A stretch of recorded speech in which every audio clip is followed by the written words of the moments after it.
So if you're a manifestor in human design and you own your own business, you know that you are a tiny, tiny minority. And so today we're going to talk about I am a manifestor myself, and we're going to talk about strategies that work really well for manifestors and other non-sacral beings if you run your own online business.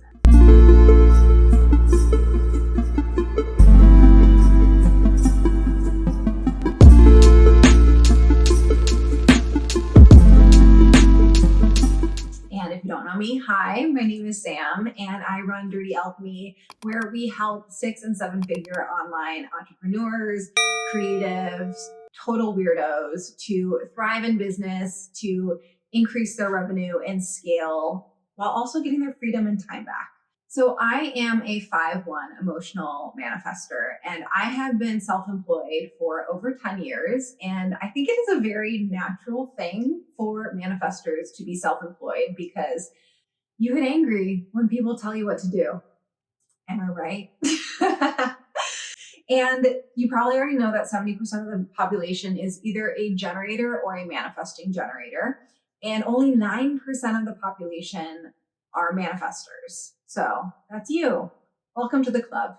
And if you're a projector or a reflector watching, we are going to touch on some things that apply to you too for fellow non-sacral beings, but this is specifically for my beautiful fellow manifestors. And if you haven't heard of human design before, it is kind of like astrology on steroids. You should definitely pause this video and go to jovianarchive.com or .org or any website, or just Google human design chart and get yours done so that you can change your life, because it's a pretty fun, exciting route to go down. From talking to other manifestors, I had a very similar response to finding out I was a manifestor. I first found my chart in 2013. So, almost 10 years now. It was this oh yeah, I'm one of the weird ones. Oh, I get to be the cool, rare one. And then, at the time, there's a lot of amazing interpretations of human design now, but back 10 years ago, all of the messages to manifestors were like, you're a dying breed. Your time has come to pass and you should just live out your life alone in peace. It was very disappointing, disempowering messaging. Luckily, we have a new era of human design readers that are significantly more empowering, and I believe they actually see the truth of the power of manifestors and our necessity on the planet right now. So if you ever hear a human design reader, tell you things about being a manifestor and it makes you shrink and feel shitty, then definitely find a different one, because they're lying to you. So manifestors are meant to initiate.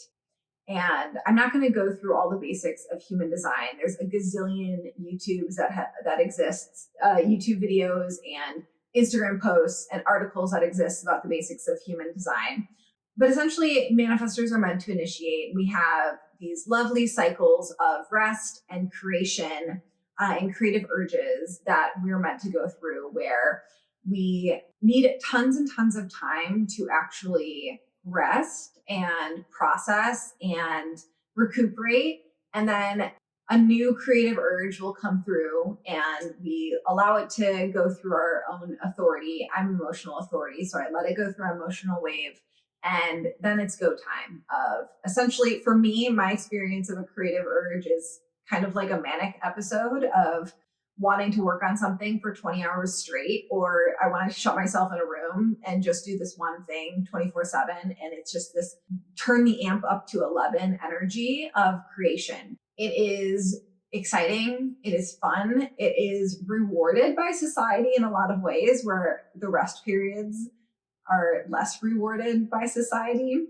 As a manifestor, as I mentioned, you are inclined to be your own boss. So you can incorporate these cycles of rest and creation into your business. I feel like the hardest thing that manifestors come up against once they find out that they're a manifestor is the fact that consistency is pretty needed in running your own business. And yes, I've heard plenty of people say how to run your business without being consistent. How I got to 7 figures without being consistent. How do I blah, blah, blah, blah. It's kind of a trend right now. And I just want to call bullshit on it, because if you actually look at their business, they either have systems and automations in place so that while they themselves are not consistent, their business is consistent in putting out posts and interacting with people, or they have a team in place, or they've been in business for so long that their name recognition kind of covers that. And if you look back at how they actually started their business, they were consistent. So like, let's just drop that. Consistency on some level is needed when, at least in the beginning, when you're growing up your business and creating a brand. Please don't turn off the video if you're like, fuck you, fuck that, I don't want to hear that. Like, don't worry. There's things that you can do as a manifestor to make it not feel opposed to your natural nature, opposed to your nature.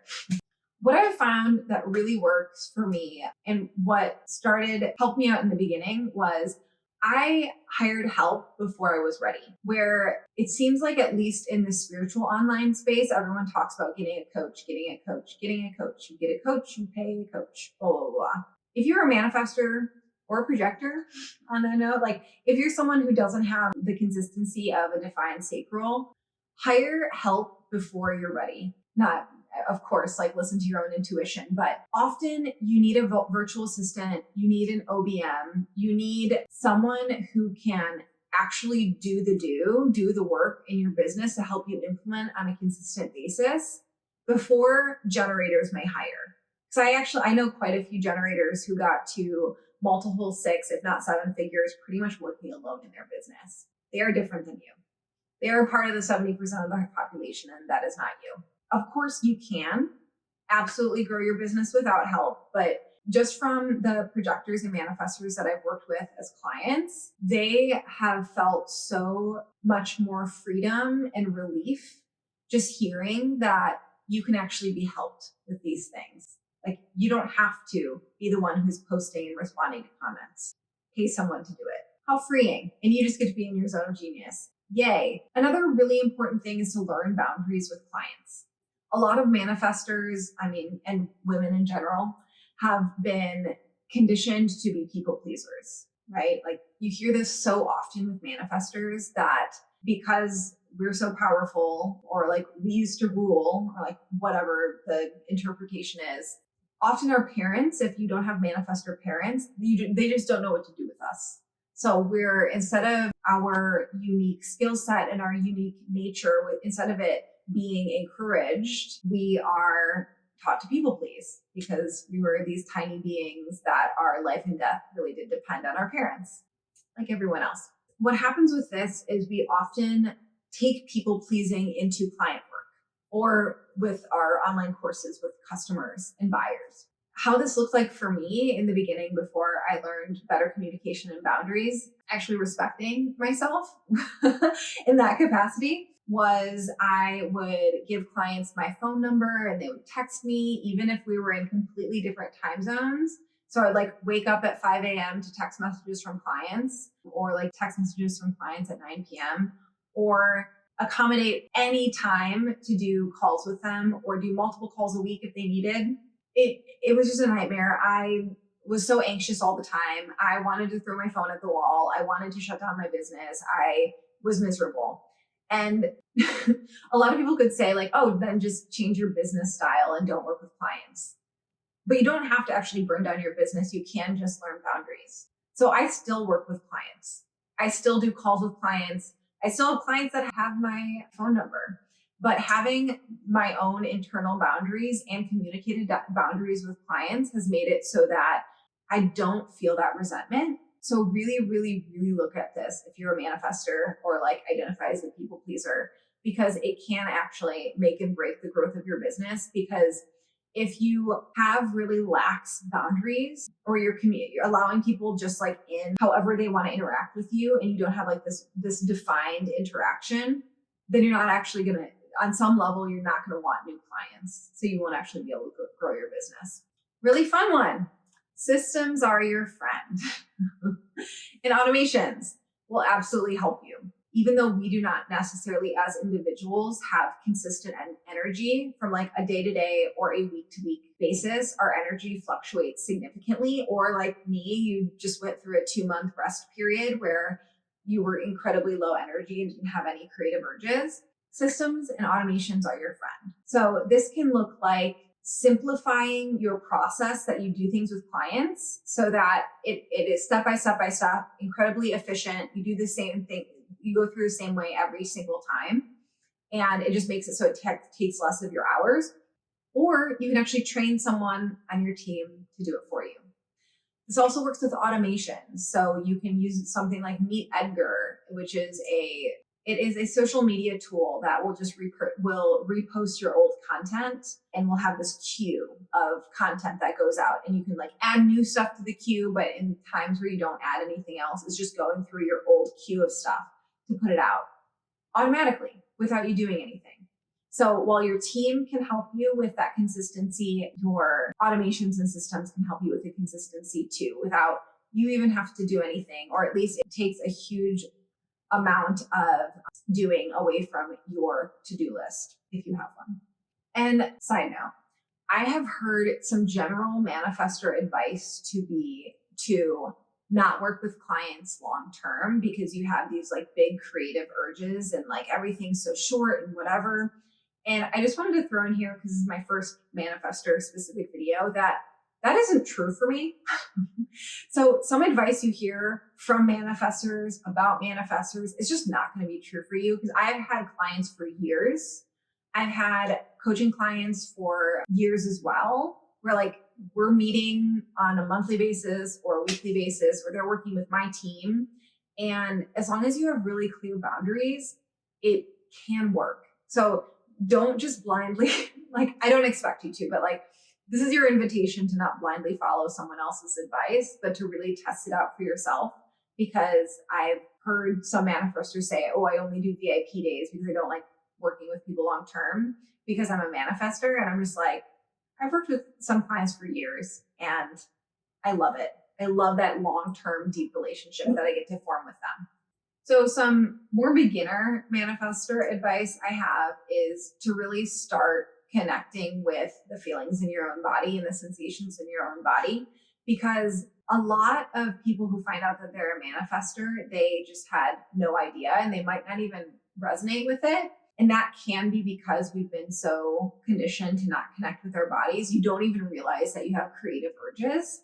If you can really start to sensitize yourself to your desires and to your energy spikes or ideas, that when you think about this one idea, it really uplifts you. And suddenly where you were low energy and bored, you hear this one idea and it suddenly like sparks you and fills you with energy. Like, you are meant to follow that. You're so meant to follow that. So you actually being able to sensitize yourself to your desires is so important. And invitation right now, like, what do you want? Actually journaling on, do you imagine yourself being a writer and that feels kind of scary but exciting? Or do you want to be known for this specific thing, but that like feels so far-fetched? Or you want to be the biggest person in your industry? Or like, if you want to shut down your entire business and like go travel the world, whatever it is, really start following the feelings in your body around what excites you, because that is what you are actually meant to follow. Rest cycles. This might be the hardest part of being a manifestor, because where our high energy periods and our creation periods, while there's a lot of trust involved because we're often birthing something completely new into the world, the rest cycles are often the hardest for manifestors. I know it is for those who I talk to. I know it is for myself, because there's this sense of when you're in the middle of a rest cycle where you're not excited about anything, where you're tired, where you're lethargic. There's this sense of, this is how my life is now. Like, I'm tired. I'll never have a creative urge again. There must be something wrong with me that I'm not excited about anything.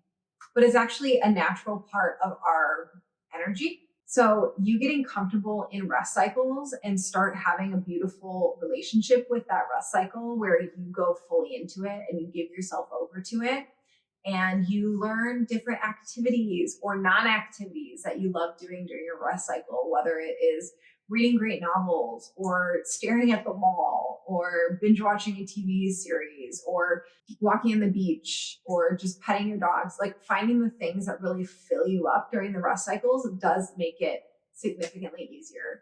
I mean, one of my favorite things, if you want to steal from me, is I love listening to audiobooks, specifically in the sci-fi romance genre. I love doing that during rest cycles and in general. But you actually having a positive relationship or making friends with your rest cycle, it is going to be something that will be a part of the rest of your life. So you getting into good terms with it now is going to help you, and it will make it so that you have your body and your mind is ready to really channel that high energy during your next creative urge.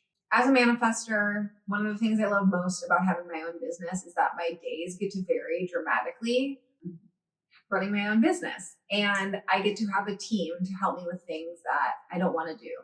One of the things that really works for me is I like to do things first myself and really set up an ideal way of going through them before I'm able to actually hand it over to someone to do it for me. A platform I love, I've mentioned it time and time again, is Asana, ASANA, which is an online project management system or platform that you can absolutely use just with yourself. It's a way of actually getting things out of your head and say, okay, I need to do this thing by this date, or this thing, I need to remember on the first of the month to always do this thing. But it's also a really great way to delegate to a team or to a virtual assistant if you have one. So having a daily task for someone to respond to comments on your Instagram, or having a weekly task to upload a replay from your group coaching call for the mastermind that you run. So amazing that not only is something delegated, but you don't even have to tell someone what to do because it lives in this digital platform that you don't have to think about again. So finding a project management system so that you can hand off things that are incredibly repetitive and you can be in your own inspiration and your own creativity is a game changer. I think for everyone, but especially for manifestors. If you're a manifestor, I would love to know, please comment below. Tell me about how doing business is for you as a manifestor. Do you have any routines? Do you have any softwares? Do you have any hacks that make it so that you can really make best use of your energy type? And let me know if you want to hear more of these, just tell me in the comments below or DM on Instagram if you want to hear more of these manifestor videos, just because this is our first one that we're doing. And I love human design. I love talking about human design. And I know that we are the minority as manifestors. So boost it up if you or give us a like if you want more of these manifestor videos. Or let me know if you're a non-sacral person. So you're also a projector or reflectors, if you want to hear some non-sacral, because I work with a lot of non-sacral beings in human design too, and we're special. So I'd love to talk more about this. For manifestors and for spiritual online business owners, it is so important that we're able to actually ally with energies that are stronger than us. So check out our Soul of Business meditation. It's a guided hypnosis where I take you through meeting the soul of your business. Your business, in case you didn't know, has its own soul. And you can actually ally with it as a separate entity than you, so that you, as this human in a meat suit, it's not just all on you, but you can actually ally with this much more powerful being, which is the soul of your business. Check out the link down below to get that guided meditation. I'll see you next week for our next video. It's gonna be a good one. So make sure you subscribe, hit that notification button so you never miss one.